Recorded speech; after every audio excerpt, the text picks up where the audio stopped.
Bonjour et bienvenue sur Télé Djibouti dans cette nouvelle édition de votre journal de 15 h, les titres de l'actualité d'aujourd'hui.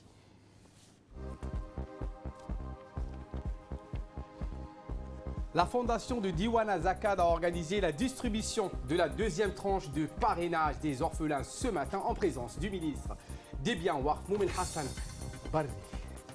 Et plus de 90 millions de cas de Covid-19 enregistrés à travers le monde. Voilà pour le sommaire. Merci si vous nous rejoignez sur Télé Djibouti sous le haut patronage du ministre des Affaires musulmanes, de la Culture et des Biens Waqf.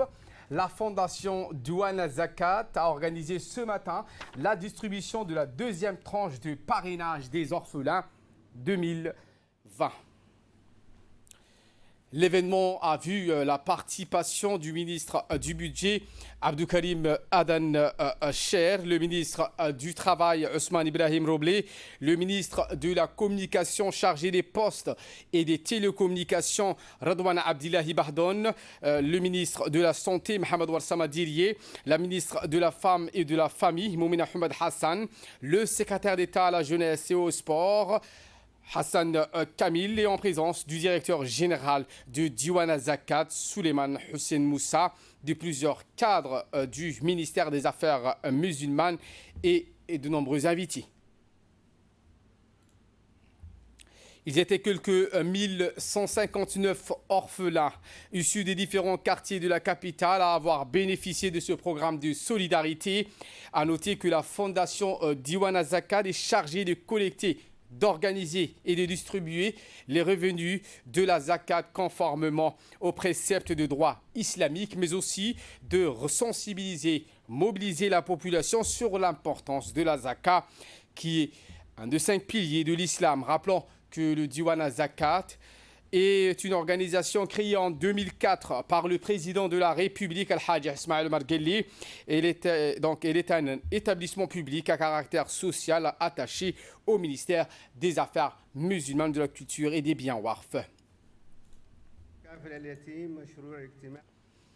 Le directeur général de la fondation Diwana Zakad, Souleymane Hussein Moussa, a précisé que nous sommes réunis aujourd'hui dans cette cérémonie consacrée à la distribution du parrainage d'orphelins pour l'année 2020. Et comme vous le savez, la fondation Diwana Zakad a continué à distribuer 4 fois par an depuis la fondation de l'institution qui a été créée par le chef de l'État en 2004. À cette occasion, je tiens à remercier et reconnaître le travail du chef de l'État pour la mise en place de ce projet caritatif qui figure parmi les sponsors et pour son soutien constant à la fondation Diwana Zakad.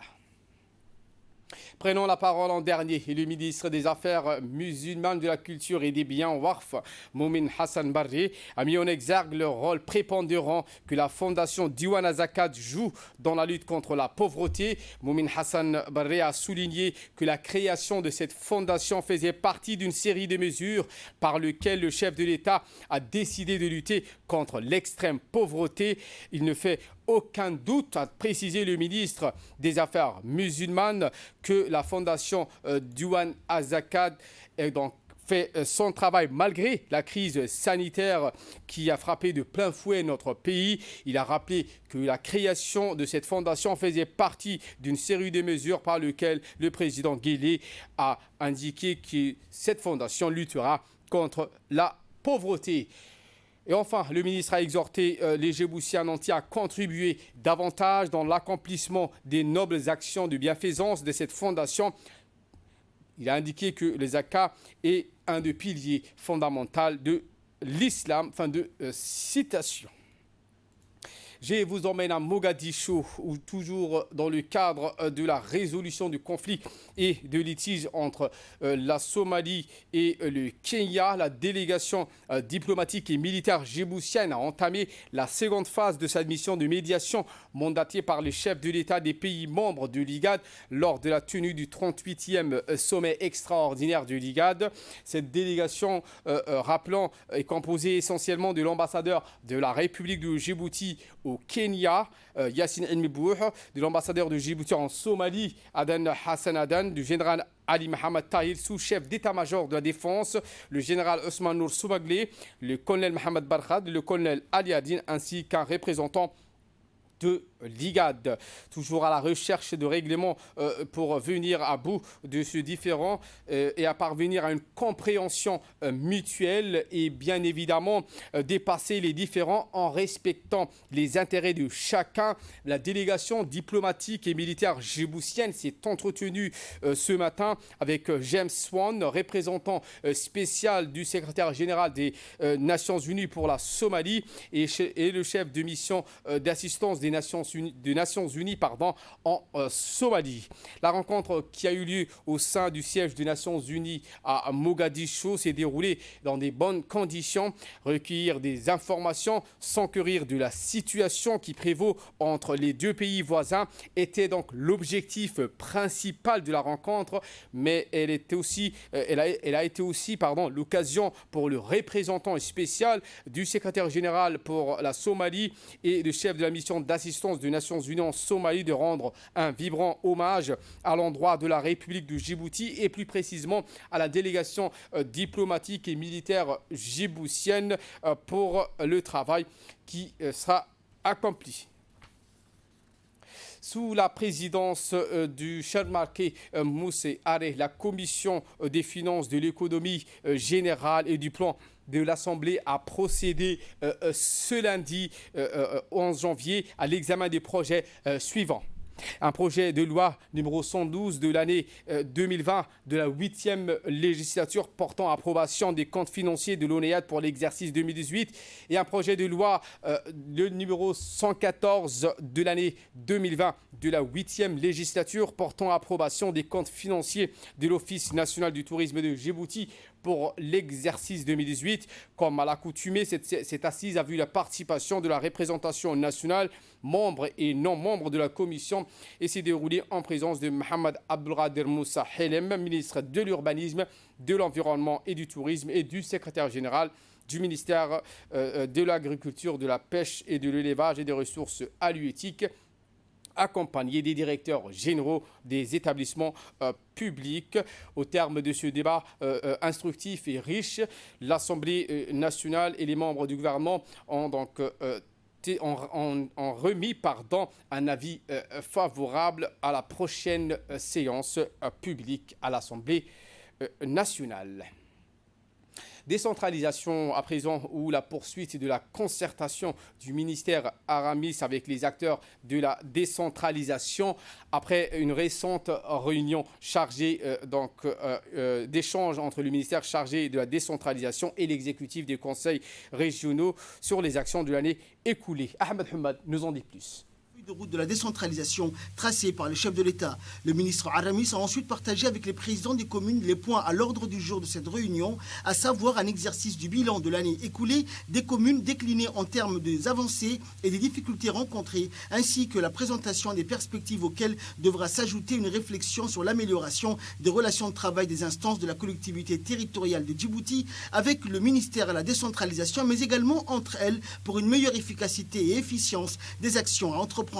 Il a ajouté qu'un autre objectif de cette réunion est que les acteurs de la décentralisation puissent avoir un même niveau d'information tant sur l'état d'avancement du processus de décentralisation que du projet d'appui à la gouvernance locale ProGouv, financé par l'Agence française de développement, plus ciblé sur la mairie de Djibouti et les 3 communes de la capitale, et dont l'objectif est d'améliorer la gouvernance locale par le biais de renforcement des capacités des acteurs locaux.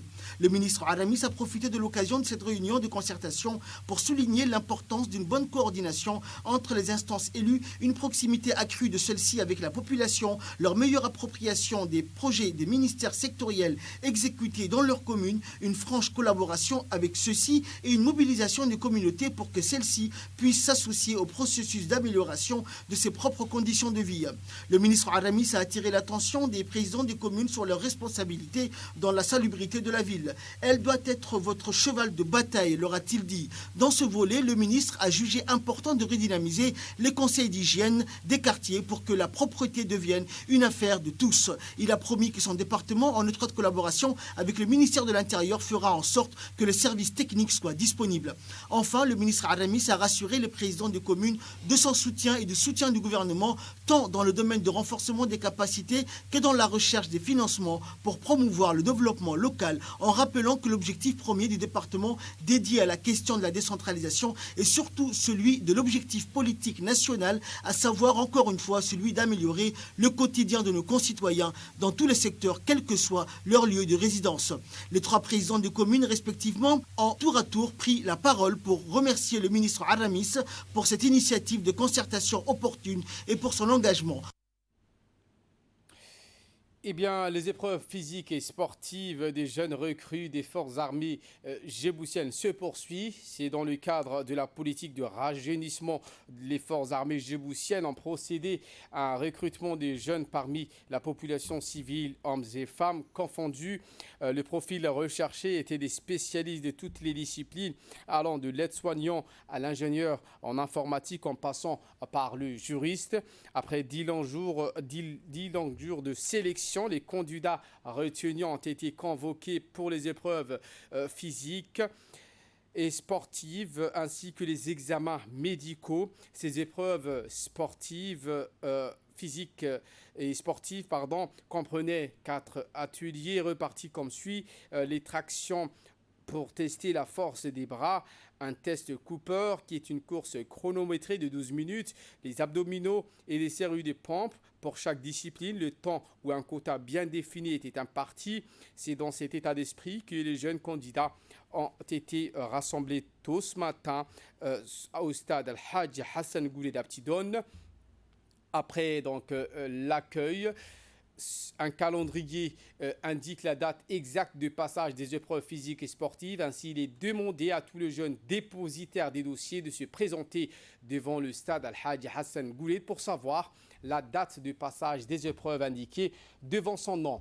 Aucun retardataire ne sera accepté. Il est porté à la connaissance du public que la dernière étape de la sélection sera le test des examens médicaux pour attester de la santé du candidat dont le planning sera diffusé à travers les antennes de la radio-télévision du Djibouti et de l'affichage.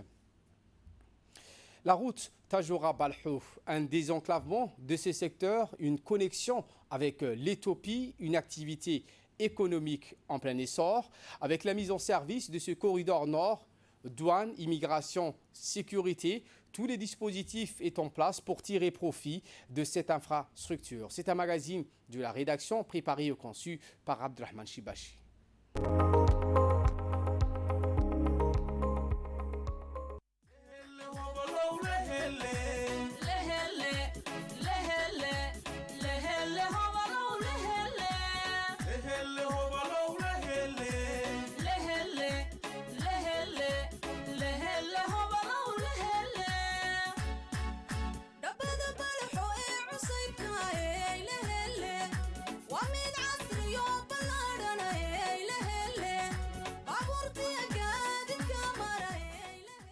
Faire du corridor routier Tadjoura-Balhou, connecté à l'Éthiopie, un levier de croissance économique. Un pari réussi. Avec le regain d'activité du port de Tadjoura, ces corridors vivent au rythme d'intenses mouvements des camionneurs éthiopiens. Ici à Balhou, tous les services nécessaires aux activités frontalières ont été installés. Police de l'immigration et de la sécurité, mais aussi la douane, travaillent en collaboration. Pour les routiers éthiopiens, cette nouvelle route a facilité énormément la circulation. Cette route est meilleure, la différence est nette. C'est vrai que nous consommons plus de carburant à cause de la distance, mais ça reste meilleur. Nous transportons rien en venant et donc les contrôles sont souples. C'est parce que l'autre route est difficile que nous passons par là.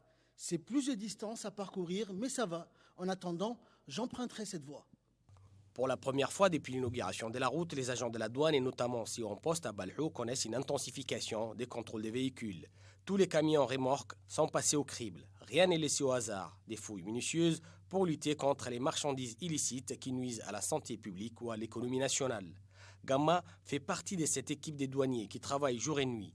Leur effectif réduit Et la difficulté du travail des nuits ne les empêche pas de suivre cet important trafic des camions qui entrent ou sortent du territoire national.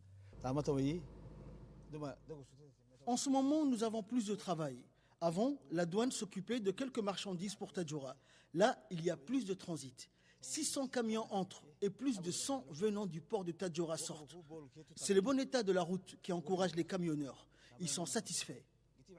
Ce sont des milliers de véhicules qui ont emprunté cette voie. Certains enchaînent sur la RN9 et finissent par se connecter à la RN1 et donc Djibouti, et d'autres se rendent directement au port de Tadjoura.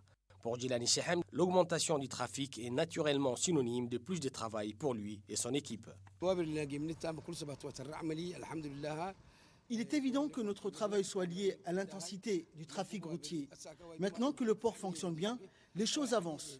Il y a quelque temps, nous avons accueilli un bateau transportant du charbon et en ce moment de la ferraille. Ceux qui veulent importer de la marchandise depuis l'Éthiopie, ils peuvent le faire. Il suffit juste de respecter les règles, comme ça se fait sur les corridors passant par Ali Sabié ou Dikil. Les camions qui entrent sont vides. Les Tadjouriens peuvent profiter aussi pour importer des marchandises.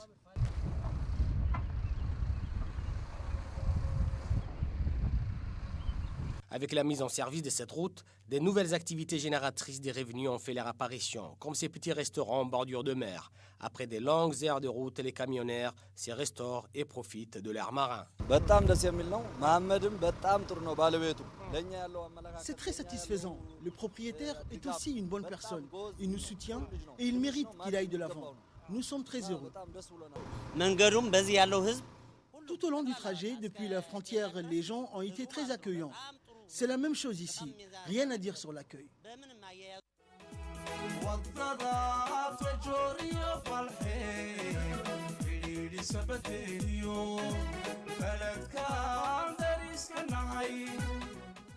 Les transformations positives et notamment l'émergence des pôles économiques annoncés par le président de la République lors de l'inauguration ont été ainsi amorcées. Une voie qui participera aussi au renforcement de l'intégration économique entre Djibouti et l'Éthiopie.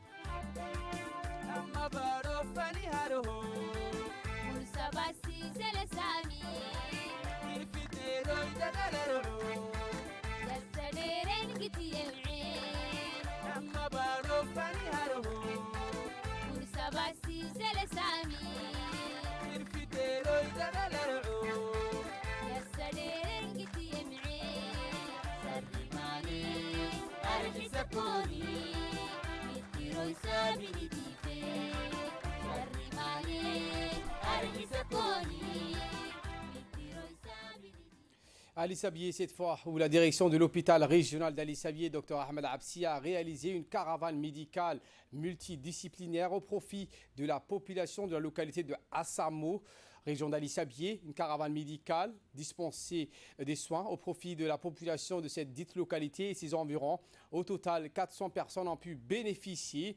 Les équipes de spécialistes ont effectué des consultations et dispensé des soins à des patients qui sont déplacés en masse, qui ont profité du mini-caravane des spécialités, à savoir la consultation gynécologique, l'ORL, viscérale, ophtalmologique, pneumologique, stomato et pédiatrie. Le ministère de la Santé, avec ses actions de délocalisation à travers cette stratégie, compte rapprocher les soins à la population des régions en déplacement, les médecins et paramédicaux.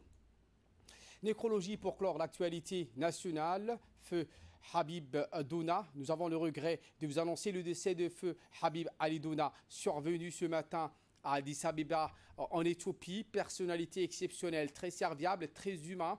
Le défunt Habib Dona a laissé une nombreuse famille. Né à Djibouti, le défunt Habib Dona a fait ses études universitaires au Caire où il a obtenu ses diplômes. Le défunt a démarré sa carrière dans les années 80 comme professeur dans les lycées de la capitale et des régions. Et puis devenu consul et ambassadeur de Djibouti en Arabie Saoudite avant de prendre sa retraite. Partageant la douleur de la disparition du défunt Habib Dona, le secrétaire d'État à la décentralisation, Hamadou Mohamed Aramis, l'ancien ministre Houmadini, les ambassadeurs de Djibouti en Allemagne et au Japon, Adan Mohamed Dileta et l'ambassadeur Ahmed Aleta, le directeur général de la radio-télévision de Djibouti, Mahmoud Suleiman Hared, le directeur adjoint de la RTD, Ahmed Dini Farah, Les ingénieurs Baragoita Saïd et Gamal Aldin Ali Hussein et M. Ibrahim Hamadou adressent leurs condoléances les plus attristées à la famille, aux proches et amis du défunt Habib Adouna, que le Tout-Puissant l'accueille dans son paradis éternel. Inna lillahi wa inna ilayhi raji'un. Et de là, nous passons en nouvelles du monde. Plus de 90 millions de cas de Covid-19 enregistrés à travers le monde. Le total mondial des cas de Covid-19 a dépassé dimanche les 90 millions selon le Centre pour la science et l'ingénierie des systèmes de l'université Johns Hopkins. Ce sont les États-Unis qui ont signalé le plus grand nombre de cas confirmés et de décès au monde avec 22 293 281 cas et 373 588 décès. L'Inde a quant à elle enregistré 10 450 000, se classant au deuxième rang mondial. Le Brésil se classe en troisième position pour le nombre de cas avec 8 75 000 cas confirmés, mais en deuxième position pour le nombre de décès avec 202 631 personnes décédées liées au Covid-19. Les autres pays ayant enregistré plus de 2 millions de cas comprennent également la Russie, le Royaume-Uni, la France, la Turquie, l'Italie et l'Espagne. Le Boeing 737 disparu en Indonésie, des plongeurs à la recherche des boîtes noires. Des plongeurs indonésiens exploraient le fond marin au large de Jakarta aujourd'hui à la recherche des boîtes noires du Boeing qui s'est abîmé en mer avec 62 personnes à bord ce week-end, tandis que le travail d'identification des victimes commence. Remontées à la surface, les boîtes noires qui contiennent des enregistrements vocaux et des données du vol du Boeing 737 de Sriwijaya Air qui s'est abîmé dans la mer de Java quelques minutes après son décollage samedi est crucial pour permettre aux enquêteurs de déterminer les causes de l'accident. Voilà pour l'essentiel de ce 15h. Merci à vous de nous avoir suivis et très bon suivi des programmes sur Télé Djibouti.